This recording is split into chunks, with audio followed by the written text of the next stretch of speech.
তোমার কি এরকম ফিল হয় না যে তুমি অনেক টায়ার্ড হয়ে গেছো সেই মানুষটার জন্য ভালো হতে হতে, সেই মানুষটার মন জুগিয়ে চলতে চলতে? আর সবচেয়ে পেইনফুল ব্যাপারটা কি জানো তো, যে মানুষটাকে হ্যাপি করার জন্য তুমি এত কিছু করছো, সেই মানুষটা এটাই জানে না যে তুমি ভেতর ভেতর একদম ভেঙে গেছো, তুমি ভেতর থেকে ভেঙে একদম চুরমার হয়ে গেছো।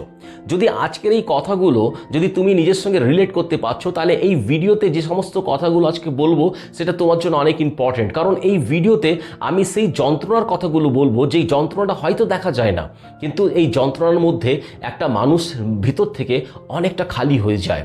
তো হ্যালো ফ্রেন্ডস, আমি আছি আশরাফ, তোমাদের রিলেশনশিপ কোচ। এখন তোমরাও যদি ইমোশনাল ম্যানিপুলেশন, ফেক লাভ আর যদি রিয়েল সাইকোলজিটাকে বুঝতে চাও, তাহলে তোমাদেরকে এই চ্যানেল অনেক হেল্প করতে পারে।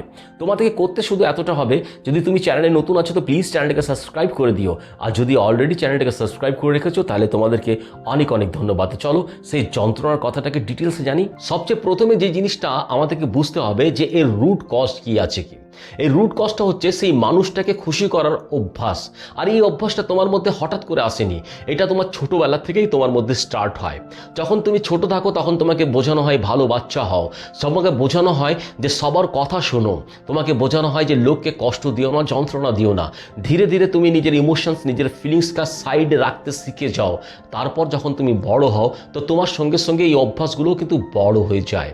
তুমি কথায় কথায় স্যাক্রিফাইস করতে শিখে যাও, কথায় কথায় অ্যাডজাস্ট করতে শিখে যাও, এবং সেই মানুষটাকে খুশি করার জন্য তুমি নিজেকে সবসময় পিছনে রাখার চেষ্টা করো।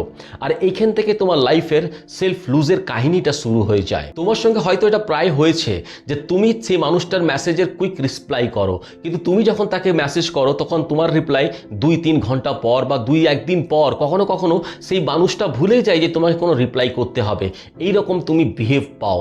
তুমি সেই মানুষটার জন্য সবসময় অ্যাভেলেবেল থাকো, কিন্তু যখন যখন সেই মানুষটার তোমাকে দরকার হয় সেই মানুষটা তোমার আশেপাশে থাকে না। এই রিলেশনশিপটাকে ভালো করার জন্য, যেন ভালোভাবে চলুক তার জন্য তুমি এফর্ট করো, কিন্তু সেই মানুষটা তোমাকে টেকেন ফর গ্রান্টেড নিয়ে নিয়েছে। আর তারপরে তুমি ভাবতে লাগো যে আমি তো ভালো বিহেভ করি, আমি তার জন্য কোনোদিন খারাপ চিন্তা করি না, খারাপ করি না, তার সত্ত্বেও কিন্তু কেন আমার সঙ্গে এরগুলো হয়। অ্যাকচুয়ালি সত্যটা কি জানো তো, যে এতে কোনো সন্দেহ নেই যে তুমি ভালো, কিন্তু সবচেয়ে বড় প্রবলেমটা কি জানো তো, যে তুমি নিজের জন্যই কিন্তু ভালো না। কারণ তুমি সেই মানুষটাকে শিখিয়ে দিয়েছো যে তোমার সঙ্গে কিভাবে ট্রিট করতে হবে। আর সেটা হচ্ছে যে সেই মানুষটা তোমাকে ইগনোর করার সত্ত্বেও তুমি সেই মানুষের লাইফে থাকবে, তুমি সেই মানুষের লাইফ থেকে কোনো জায়গায় যাবে না। দেখো, এই পৃথিবীটা অনেক সিম্পল রুলে চলে। Peoples respect your boundaries, not your sacrifice. প্রত্যেকবার তার কথায় হ্যাঁ করে দেওয়া তোমার হ্যাঁর ভ্যালুটাকে কিন্তু শেষ করে দেয়। প্রত্যেকবার তার জন্য অ্যাভেলেবেল থাকাটা তোমার প্রেজেন্সকে কমন করে দেয়। আর প্রত্যেকবার নিজেকে ইগনোর করাটা সেই মানুষটাকে তোমাকে ইগনোর করতে শিখিয়ে দেয়, এবং সেই মানুষটা ধীরে ধীরে তোমাকে টেকেন ফর গ্রান্টেড নিয়ে তোমাকে অপশন বানিয়ে দেয়। আমার যতদূর মনে হয় এবং আমার যা অ্যানালাইসিস, যে তুমি মানুষকে কেন না করতে পারো না, তার রুট কজ হচ্ছে যে তোমার মধ্যে কিছু ভয় আছে, কিছু গিল্ট আছে, এবং কিছু ভ্যালিডেশনের এক্সপেকটেশন আছে। ভয়টা এই জন্যই যে যদি তুমি তাকে না করো তাহলে সেই মানুষটা যদি তোমার থেকে দূরে চলে যায়। গিল্ট এই জন্য যে তুমি তাকে না করলে সেই মানুষটা যদি তোমাকে সেলফিশ মনে করে। আর ভ্যালিডেশনটা হচ্ছে যে তুমি তাকে না করতে চাইছো না, কারণ সেই মানুষটার কাছে তুমি সবসময় ভালো হয়ে থাকতে চাও। দেখো, একটা কথা কি জানো তো, যেই মানুষটা তোমার না শুনে তোমার থেকে দূরে যদি চলে যায়, সেই মানুষটা তোমার কোনোদিন ছিলই না। এখন কথা হচ্ছে যে দেখো, আমার বিহেভিয়ার এইরকম, আমি এইরকমই আছি, কিন্তু এখন সলিউশন কি আছে? কি সলিউশনের খুব কিন্তু ইজি, কিন্তু এটা অনেক ডিটারমাইন্ডের সঙ্গে এবং অনেক স্ট্রিক্টলি তোমাকে ফলো করতে হবে। যদি তুমি আজকে ফলো না করতে পারো তাহলে তুমি আগেও ইউজ হয়েছো, আজও ইউজ হচ্ছ, এবং রিলেশনশিপের মধ্যে সারা জীবন কিন্তু তুমি ইউজ হতে থাকবে। তাই এই কথাগুলোকে, এই যে গোল্ডেন রুল 4টে তোমাকে বলবো, এটা কিন্তু খুব স্ট্রিক্টলি ফলো করতে হবে। দেখো, যে জিনিসগুলো তোমার পছন্দ না, যে জিনিসগুলো তোমার করতে ইচ্ছা করে না, সেখানে পরিষ্কার পরিচ্ছন্নভাবে না বলতে শেখো। সব জায়গায় অ্যাভেলেবেল হওয়া তোমার রেসপন্সিবিলিটি না। যেখানে তোমার দরকার নেই বা যেখানে তোমার দরকার শেষ হয়ে গেছে সেখানে অ্যাভেলেবেল থাকো না। আর সবচেয়ে ইম্পর্টেন্ট, নিজেকে টাইম দাও, নিজের জন্য টাইম বার করো, এবং নিজেকে রেসপেক্ট করতে শেখো।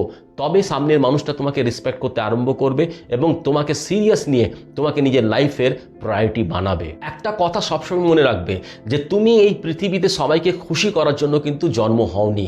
তোমার জন্ম হয়েছে নিজের লাইফটাকে নিজের মতো করে বাঁচার জন্য। তুমি যদি নিজেকে হারিয়ে দাও এবং তারপরও যদি পৃথিবীর সমস্ত কিছু যদি তুমি পাও, তবু তুমি নিজেকে কোনোদিন হ্যাপি রাখতে পারবে না।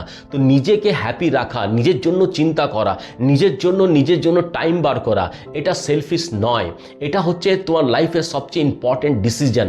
হয়তো প্রথম মানুষ তোমাকে একটু সেলফিশ ভাবতে পারে, একটু রুড ভাবতে পারে, কিন্তু ডোন্ট ওয়ারি, এই মানুষগুলোই ধীরে ধীরে তোমাকে রেসপেক্ট করতে শিখে যাবে। কারণ একটা সময় গিয়ে মানুষ তোমার এই অভ্যাসগুলোকে কিন্তু অভ্যস্ত হয়ে যাবে। তো নিজেকে টাইম দেওয়া, নিজেকে চিন্তা করা, নিজের জন্য ভাবা, এটা সেলফিশ নয়, এটা হচ্ছে তোমার লাইফের সবচেয়ে ইম্পর্টেন্ট ডিসিশন, সবচেয়ে বড় ডিসিশন। এবং এই ডিসিশনটা নিতে গিয়েই ম্যাক্সিমাম মানুষ কিন্তু মিস্টেক করে ফেলে। তাহলে কমেন্টে আমাকে জানাও যে তুমিও কি এইরকম ডিসিশন নিতে গিয়ে মিস্টেক করেছো। ভিডিও যদি ভালো লাগে তো ভিডিওতে একটা লাইক করো, আর নিজের ফ্যামিলি, নিজের ফ্রেন্ডস, নিজের রিলেটিভের মধ্যে এই ভিডিওটাকে শেয়ার করে দাও, যে সমস্ত মানুষকে এটা জানা দরকার যে তারা নিজের লাইফে যে ভেঙে যাচ্ছে তখন তাকে কী করতে হবে। অবশ্যই তাদের কাছে শেয়ার করবে। চ্যানেলে যদি নতুন আছো তাহলে প্লিজ চ্যানেলকে সাবস্ক্রাইব করো, যদি অলরেডি করে রেখেছো তাহলে তোমাদেরকে অনেক অনেক ধন্যবাদ। সকালে ভালো থাকো, অনেক আনন্দে থাকো। Thank you very much.